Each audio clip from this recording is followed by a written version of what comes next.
Hello and welcome to Waypoint, the AirMed&Rescue podcast, your place to hear all about the latest news and insights from professionals in the airborne special missions sector.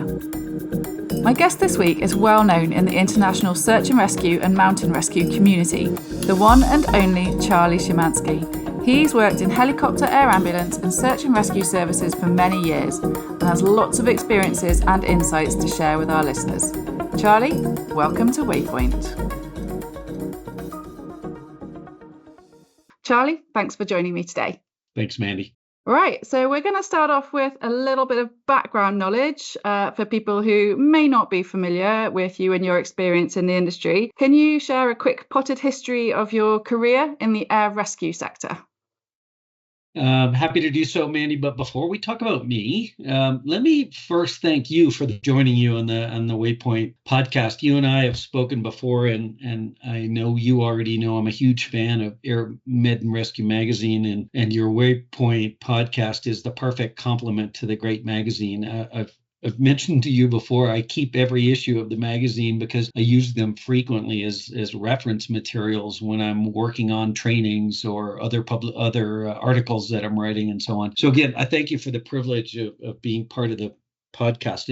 And with that, now to finally answer your question about my career in air rescue, I started more than 30 years ago as a volunteer in search and rescue in Colorado here in the USA. I, for all those years, have been a member of the Alpine Rescue Team in Colorado. We're one of the busiest rescue teams in Colorado and, for that matter, in the United States. Last year alone, we performed 172 search and rescue operations. Many of those mountains in Colorado are over 4,300 meters or 14,000 feet. When I first joined Alpine more than 30 years ago, we performed about 30 rescues each year. So when you consider that this last year we had 172 operations, you can see the growth in backcountry activity, rescue activity in Colorado, which is frankly quite true of most of the USA. What I really want to share about my history in search and rescue was one particular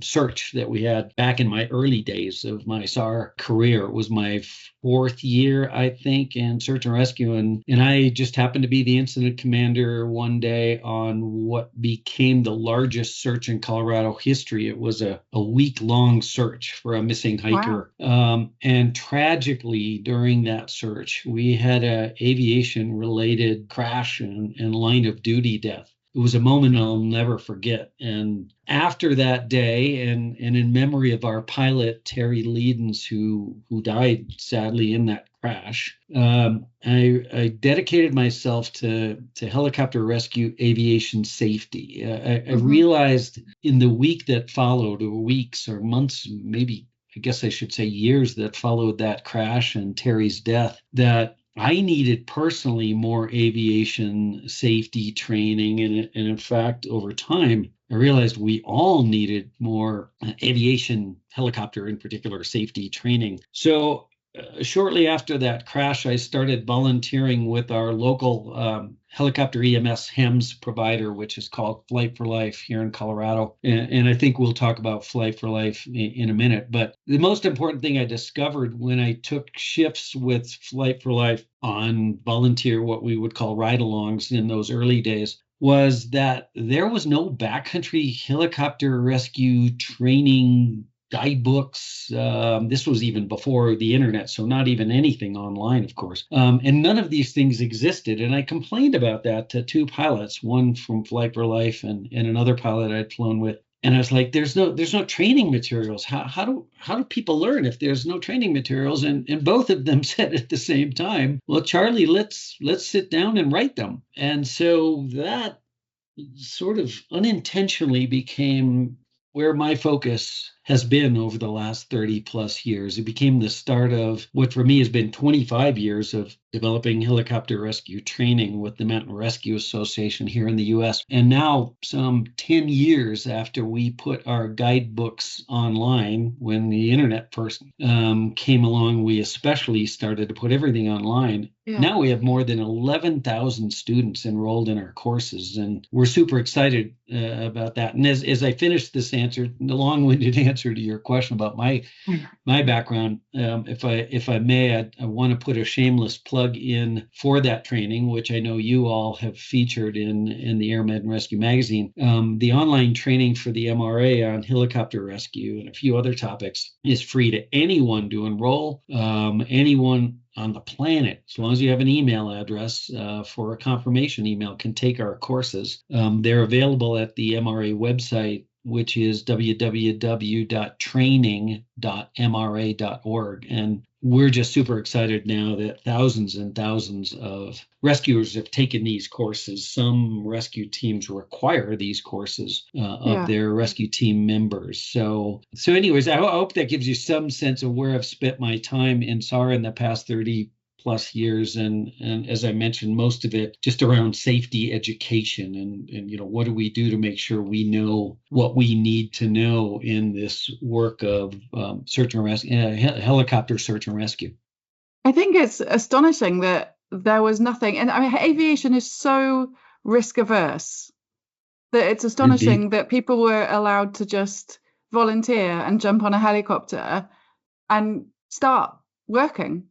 And with absolutely no kind of basic training at all, it's tragic that it took an accident to make it happen.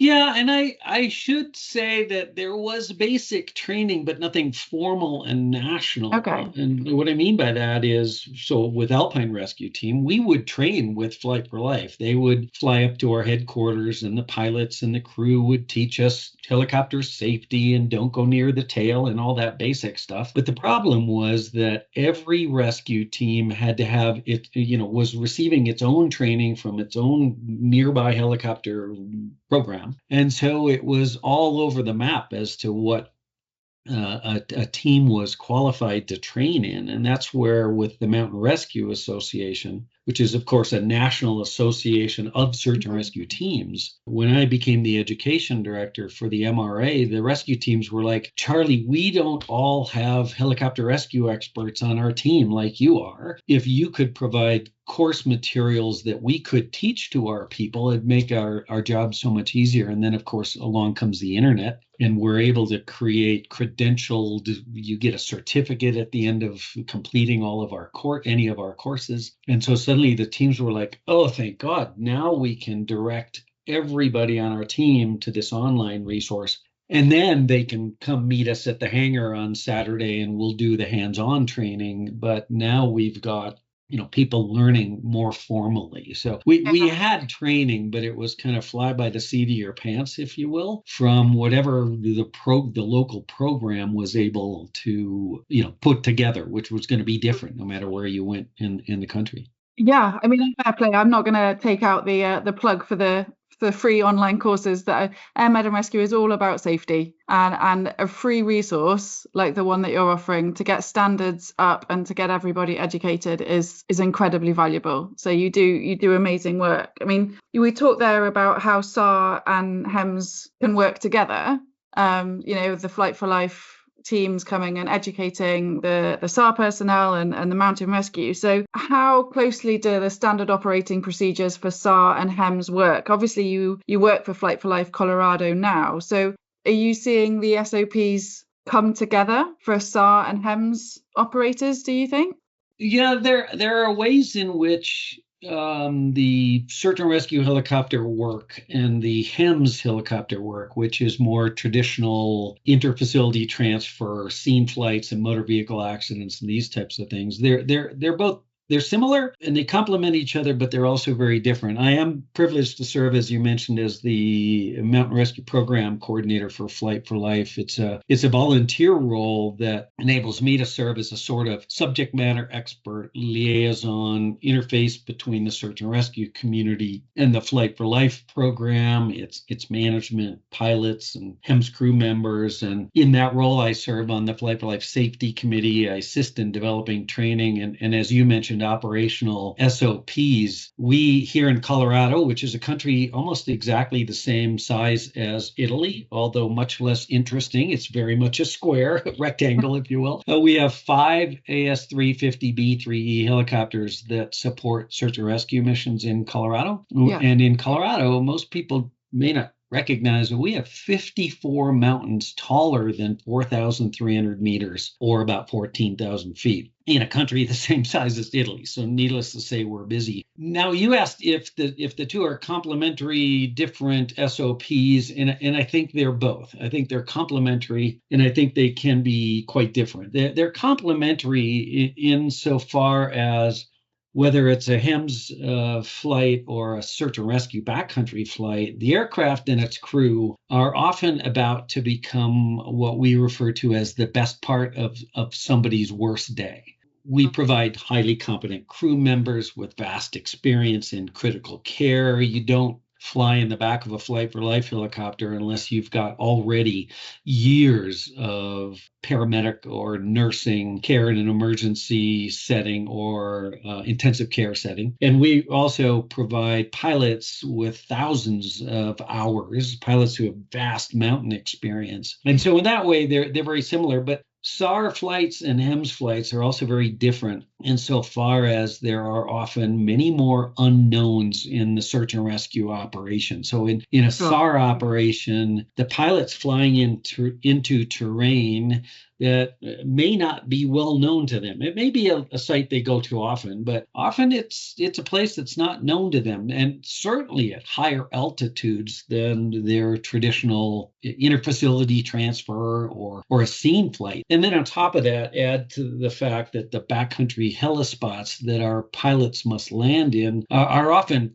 much more complicated, more tight. There might be vegetation, there might be slope angles, certainly the wind and other features are far more complicated. And much more dangerous. Much more dangerous. Yeah. And that's where one of the ways in which search and rescue and HEMS flights are very different. Another way is that the flight nurses and paramedics in the back of the helicopter, and Flight for Life has some of the best in the world, in my humble opinion. They need to be able to shift their mindset from that of supporting the rapid transport of a known patient with known conditions, say that interfacility transfer from one hospital to another, or even a motor vehicle accident where by the time the helicopter lands, the paramedics on scene have already generally stabilized the patient and prepared them for, again, rapid transport of a known patient with known conditions. Juxtapose that to a SAR operation where the patient's injuries might not even be well known when the helicopter launches from our base on that mission, or for that matter, consider the SAR operation. We've had a couple just in the last month. Here it's winter in Colorado, and consider that operation where it might be an avalanche rescue where the helicopter is launching, and yet the search and rescue team doesn't even know how many victims are buried in the avalanche, or if there even are any, because it was reported by somebody who witnessed the avalanche, but they weren't sure if anybody was in it. They might see tracks in, but they're not sure if they see tracks out. So in that case, here you've got a flight crew and pilots launching for an operation where they don't even know if there are going to be any victims or subjects, and if so, how many and what the injuries are going to be. So preparing for every eventuality versus preparing for at least a degree of known when you're in HEMS. Right. Yeah. Thinking on the fly, pun intended, I guess. Yeah. I guess this comes into crisis management, doesn't it? When you've got that, you launch that SAR mission and you don't know what you're facing, you don't know what you're going to actually get to when you get to that top of the mountain or the bottom of the mountain in the case of an avalanche perhaps. But you used to work for the American Red Cross, a senior VP for disaster services for the American Red Cross. So you've led the response to Hurricane Sandy and among others. So how has that experience shaped your approach in your current roles? Has it changed how you might do it, do you think? It changed quite a bit. And what's interesting is after working in search and rescue here in Colorado for, I guess it would have been about 15 years then, and living in the mountains in Colorado, I live up at 8,000 feet. It's snowing today. It's a beautiful day. I somehow was coaxed into moving to Washington, D.C. with my wife and kids to run the disaster response program for the American Red Cross, as you say. And leaving the mountains was difficult, but an opportunity to manage American Red Cross Disaster Services program was one that I couldn't forego. Hurricane Sandy in 2012 was at the time the largest U.S. hurricane in the northern Atlantic Ocean. And as many people recall, it wreaked havoc on New York City. Lower Manhattan was underwater for days. Long Island was devastated, and up and down the Atlantic coast. And Manny, more than anything, I learned about resource management and resilience. And what I mean by that is in the first 2 days of the Hurricane Sandy response, we knew this hurricane was already, barreling down on New York and the upper Atlantic, the coast. So we had already deployed thousands and thousands of Red Cross responders and positioned them just outside the impact area so that they were ready to move in very quickly as soon as the water was starting to retreat and the wind subsided. But, many of them were unable to access the area at all for days and days because of the flooding, the bridges and tunnels that were inaccessible, tunnels underwater, bridges that just were, you couldn't reach them. So we learned, and any disaster response program learns to be resilient, and you make do with the resources you have. And at that time with Hurricane Sandy, at the Red Cross, we partnered with countless local organizations, whether it's churches or volunteer groups or, high schools who wanted to do something because just down the road, their neighbors were in need. And we quickly developed apps that we could use to remotely train any volunteer who came forward or volunteer agency like a church. And we could quickly remotely train these volunteers on their own cell phones as sort of what we used to call just-in-time response based on remote training. So then when they showed up to actually help us feed and shelter what became 50,000 people that we needed to support with sheltering in local high school gymnasiums or feeding, all those volunteers were largely ready to go. That was quite a shift, but we recognized our Red Cross volunteers can't get into the scene. Many of them are can't get in. Yeah, sure. But we've got people on the ground and our phones are ringing off the hook. How can we help? How can we help? So it was all about resilience. How does that relate to helicopter SAR? Well, helicopter rescue, whether it's HEMS or search and rescue, you got to operate under that same premise of resilience. The best rescuers that I've ever worked with have gained the experience to be resilient and make do with what they have, not have a predisposed way that they're going to do something. And backcountry helicopters, rescues, I should say, are complicated. Thinking on your feet is the key to success in those, and certainly large organizations serving 50,000 people like the Red Cross and a single helicopter with a pilot and 2 medical crew members in the back responding to a backcountry injury for just one injured climber, they're very similar. That we've got to think on our feet and be resilient and just go with whatever is presented to us. One of the other questions that I wanted to talk about was the role of technology in terms of and how the effect that it's had on the SAR industry. So we'll sort of skip forward to that if we may. So the equipment that you use on a SAR mission, stretchers or whatever it may be, stretchers are lighter. You can attach fins now to those stretchers to try and stop them spinning during a hoist. The ropes that you're using during the hoists are better and stronger. The materials are lighter. Everything's more advanced. But the technology that you're using to work with these civilians, that's just mobile phones, right? It's had a huge impact, mobile phones, because right now, if we get a 911 call to our local sheriff's dispatcher, they know immediately the exact location of the subject, obviously. But what's even more important now, using really great software like SAR Topo, we're not only able to manage where is that lost subject, but we can see where is every one of our responders, which of our responders are from our SAR team are getting close to the scene, who's going to be the first ones there. We can track the helicopters real time in flight. Our mission management has changed quite a bit insofar as we can bring large multi-agency mission management using all sorts of technology. Our coordinators can literally be in touch with our rescue technicians while those rescue techs are in the back of the helicopter real time. As they're flying to the rescue, our coordinators can share weather, other critical information as we're flying to the scene. And so all of that technology, which largely stems from cell phones and our ability to track, again, not just the subject, but every one of our rescues. We can track the flights of our drones. We can track the search areas conducted by the helicopter pilots. It's quite remarkable compared to the days when everything was a VHF radio and, pads of paper and managing the old-fashioned way. From a safety perspective as well, that asset management, everybody knowing where everybody else is, where they're heading, how high they're flying, everything all at the same time, it massively reduces the risk of a loss of life for any of those first responders that are risking everything to go and rescue people.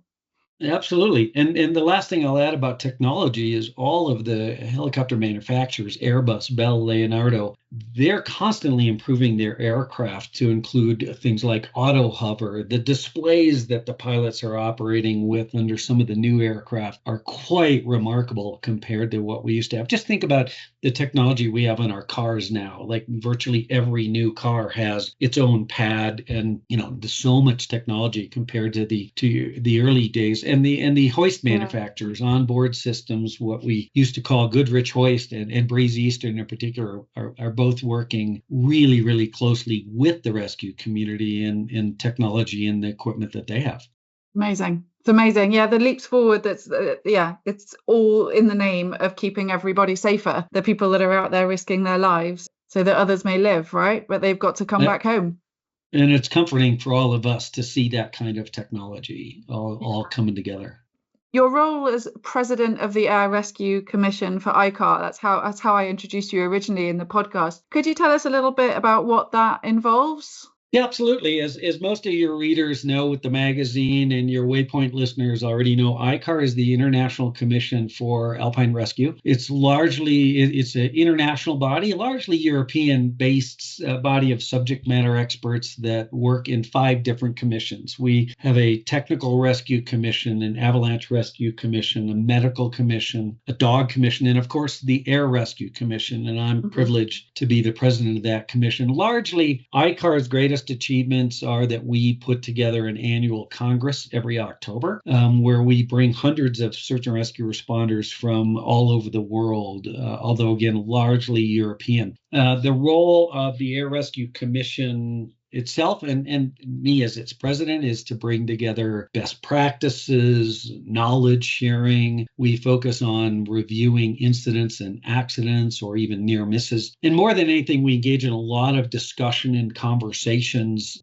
about equipment, techniques, standard operating procedures, and so on. And recently, we've had two projects that we've been working on. One is helicopter rescue at high and extreme altitudes, and by that, we're talking about 6,000 meters and above. And then also considerations for helicopter rescue of hang gliders, base jumpers, wingsuit flyers, and so on. And a shameless plug, as you know, Mandy, for your magazine, we're working with you to see what our research and white papers have a place in AirMed&Rescue in coming issues. So not to spoil anything, but just everybody keep an eye on the magazine, because both of these topics are topics that we are looking to publish in AirMed&Rescue, which is exactly where our work should be. I think the sharing of best practice and exchange of ideas between different providers is so key to pushing the industry forward. If you can't talk to somebody in Colorado and compare it to how you're doing it in Italy or Nepal or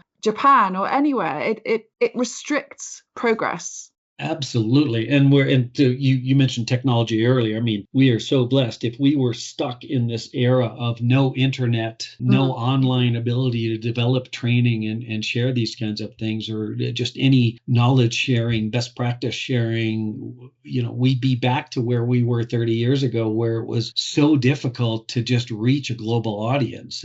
I've got a database of 1,700 email addresses that I email to regularly to let people know about a new publication or a new best practice. That wasn't possible 30 years ago. You mentioned that some of what you talk about at your events are the near misses. And it's only by admitting when things have gone wrong that often people will learn about how to do it differently. But there's a courage in admitting that you didn't do it right. Yeah, it is unfortunate, but I think the air rescue community globally, and certainly within ICAR Air Rescue Commission, in this past year we had 120 air rescue specialists at our Congress that were air specialists only. We had more than, I think, 500 people at the Congress. Admitting when something's gone wrong needs to be more and more of a best practice. I've flown with 5 pilots who've died in the line of duty, 5 different pilots who've died in the very helicopter that I flew in the back seat with them. And as I mentioned at the start of this podcast, I was the incident commander on a search where we had a crash and our pilot, Terry Leedens, died. And I have dedicated myself in the memory of those pilots and those crew members that have died in safety. And you just hit the nail on the head, Mandy. The issue of we don't want to talk about it when it comes to incidents and accidents is just not healthy for us. When we do talk about it, we're not there to judge. We're just there to learn and to pay tribute, if you will, to the life that pilot dedicated so many years to supporting and assisting people in their greatest time of need. We owe it to those people to share everything we have, from incidents to accidents to near misses. ICAR is about to launch incident and accident reporting system, online reporting system, so that we make it easier for people to anonymously tell us about a situation. They don't even have to tell us where it took place. Just tell us about the situation and what lessons were learned from that. That's such a valuable resource for everybody to get the conversation going, so that others can not make the same mistake, right? Yeah, and that's the whole goal. Is as Gerald Biener, the CEO of Air Zermatt, recently retired from that role, but still doing a lot of flying. As he used to say, learn from others' mistakes. You don't have enough time to make them all yourself. The wisdom, that's impressive. Indeed, yeah. And from a genius, a giant in helicopter rescue. I want to say Gerald Biener has performed more than 10,000 helicopter rescues in his long career at Air Zermatt. He's a remarkable man. No, well, hopefully he'll be featuring in AirMed&Rescue in a forthcoming issue soon. I'll leave that there, but I'll just say hopefully. Yeah, indeed. Yeah. Right, we're nearly done. But there's a little quickfire round. Just to finish the podcast, if you're up for that. I'm ready. Okay. Okay. Just as long as you're not going to ask me for my favorite 1980s big hair band or something. I'll have to think about that. Oh, damn it. I'll take that off my list. Okay. All right. No, right. We'll stick with industry related questions. If you had to choose one, SAR or HEMS, to stick with for good, which would it be and why?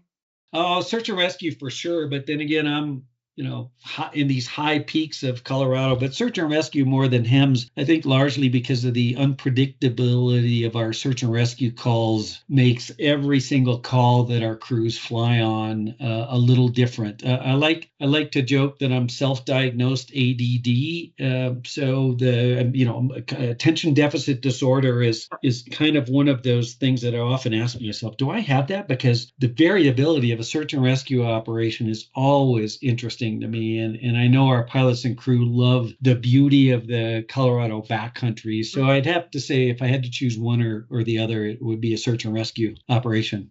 If you could only fly in one helicopter type from now on, what would it be? That's a great question, but it should come as no surprise that for me it's the Airbus AS350B3E, the A-Star. The B3 Echo model can fly to the altitudes we fly at with Fly for Life above 14,000 feet without really breaking a sweat. So in particular, you ask anybody in search and rescue, they're going to give you a different answer based on their mission profile. For us, the high altitudes, it's got to be the Airbus. But that said, I do love the Bell helicopter. helicopter options as well. I mentioned Air Zermatt. I had the privilege of flying with them in Switzerland a few years back, and their Bell 429 helicopter is a dream aircraft for HEMS. It's quite a bit larger than the A-Star and a highly capable aircraft. And then most recently, I was able to fly with Intermountain Life Flight in Utah in a hoist training and was hoisting in and out of their Leonardo 109, and another highly capable aircraft. But when it comes to what we do here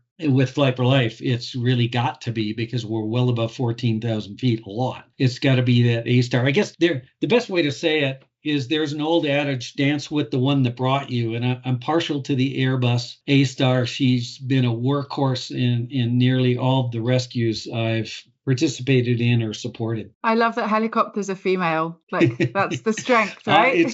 I think probably because sadly, most of the pilots are men. And so they like to talk about the helicopter like they probably do their wife. Well, as long as it's as nicely as you just spoke about all of them, that's fine. Yeah. Okay, last one. You're only allowed 2 pieces of medical equipment in your kit bag on a way to a medical emergency. What are you taking?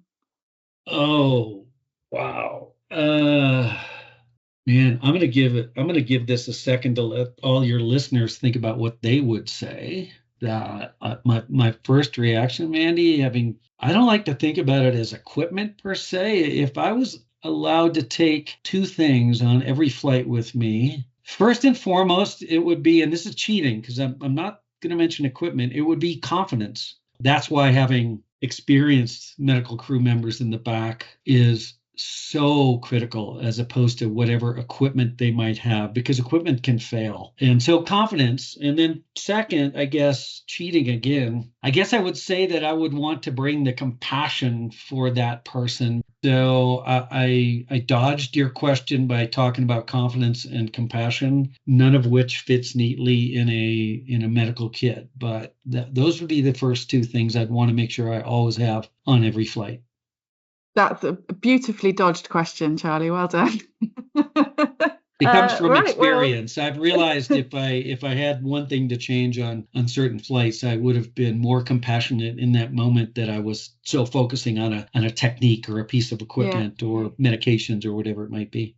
Well, what an interesting conversation, Charlie. Thank you so much. That brings us to the end of this episode of Waypoint. Thank you for your time today, Charlie. It was fantastic talking to you. Well, that's a wrap for this episode. We'll see you all next time. Thanks, Charlie. Thanks, Mandy. Thanks, everybody. Be safe out there.